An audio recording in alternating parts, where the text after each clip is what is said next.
So it would have to be planter boxes. Well, it doesn't necessarily have to be. That was just my thought. How much of the property, where's the property line in? Does it go all the way up to the wall that the connector's on? No. This drive What out you back see here? as far as the perimeter wall out here, Uh-huh. this is a zero setback on the side. So, so it's just contained within the walls back there. Both this wall and the one on the far side by the family, those are the limits of the property. There's a little bit out in front, about 45 feet off the face of the building to the property line out. So out front. trees would be inside this wall of planters. Yes. Yeah. Or even something along the wall. Landscaping, I heard somebody ask about planter boxes. Do you prefer planter boxes, or would you prefer to have trees that don't have a real extensive root system? Because you've got the parking lot to think about too. And That's why I was thinking about the planter box concept for a couple of reasons. One is if we do actual beds, planter beds out there with the amount of activity back there, I could see them getting compacted, hard to keep maintaining the species. So that's why I was thinking more of a planter box. And then actually some flexibility maybe if for some reason in the future they wanted to move things around or reconfigure something out there, they could do that without losing the work. okay. Mm-hmm. But again, that was just a conceptual thought to consider. Plastic mattress covers.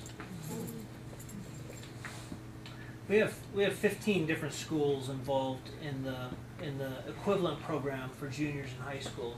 And when I mentioned to the class having them compete against each other, to go back to their schools, get their whole schools to compete against the other high schools, they kind of like that idea. So is there a list of things? I mean, Yeah. covers? I mean, is there something? Yeah, our shelter director, Jane Sorrells, can coordinate that. You bet. Okay. Yeah, that'd be wonderful. Yeah. One of the things I know specifically that Ed had mentioned to me before was when they get the dishwasher in place, then they've got mugs that have been donated. We would need more then. Plates, mugs, those kinds of things they can right now install paper waste. So Yeah. that's one thing I know will be on that list for sure. At least we don't use styrofoam anymore, even though it's cheaper, but we've made that change. Do you have any idea the cost of that commercial dishwasher? Oh, we have it. Yeah. One of our board members, Dave Crick, who owns the Red Feather Lounge, he'll get us a dishwasher. So you just need it installed. Yeah, put in. Yep. Cool. Anything else? Go back to anything? That's a good question. There's a question about how the bedding gets washed. And there is a washer and dryer in the storage room. Yeah, we have 2 of each, donated by the Mormon Church. The residents do the washing, so they start about 6 p.m. and often are going till midnight. Are they just Still a residential? rotational schedule that you have? Yeah, and once a week everybody gets new bedding, and then if you're new for that night, you get new bedding. And so they can't wash their items? No. Just... No, their items can be washed at Corpus Christi, which is the day facility right across the alley here. So we coordinate real closely our services, and they can wash clothes there.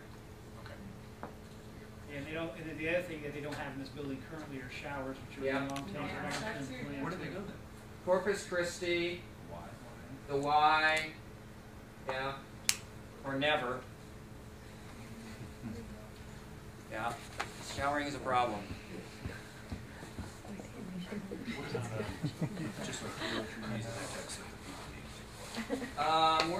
We're okay with toiletries. People that travel save their stuff from hotel rooms and bring them by every once in a while. So actually, we have a pretty big supply of that. If we had one thing we could do for you, what would be your top priority? Irrespective of our skills or money, what would be your top priority? I mean, other than this work project? Of the projects you've suggested or shown us, what would be your, what would you be most tickled to see tackle? So you're all going to drop out except for 3 people? One thing. I don't know, the drum tank?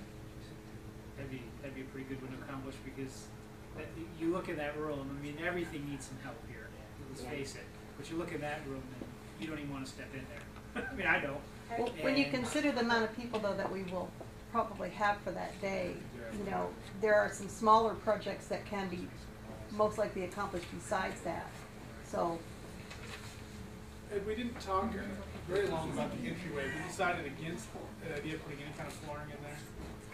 Right. For the main and take care of it. Against it, yeah. That's gonna be reconfigured. The shower bathroom facility is gonna change the wall structure. I know it looks crummy. It looked great 15 months ago. All of these floors were painted 15 months ago by Boise Realtor Group. And obviously this is not the kind of flooring that you want. But eventually, we'll get Is there a it. capital campaign going on right now for the long term? Do you want to direct us? No, but I'd tell other people about it if it Yep, exists. we owe $800,000. We have a very fine agreement on a loan, but by the end of 5 years, we have to do something to either have refinanced or to pay it off. We owe $300,000 to the Roman Catholic Diocese and $500,000 to the Idaho Housing Finance Association. And we don't have to pay anything on it until year 3. And the interest is 1%, year 3, 2%, year 4, year 5, I think it's 3% and to be paid off. So you can either twist the bishop's arm and have him write it off as a nice gift, but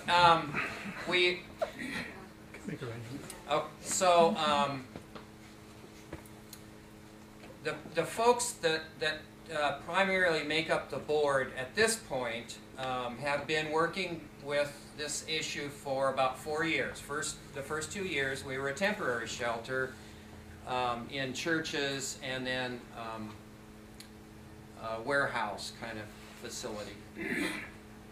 And we didn't have beds, people were just sleeping on the floor. Then this building came available. Then we formed into a nonprofit board.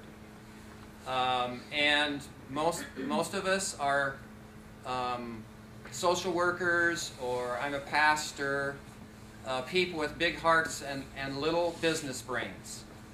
So we've been intent in getting board members who have business experience, and we're making some strides at that. And we now have what we call the development committee, which is for the ongoing fundraising needs, the everyday fundraising needs.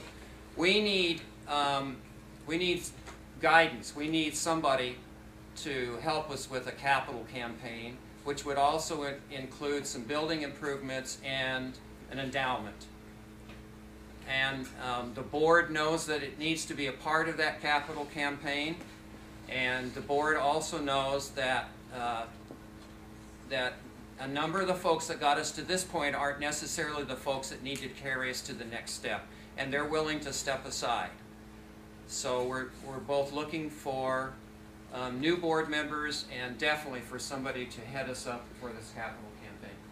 That would be the thing we really need.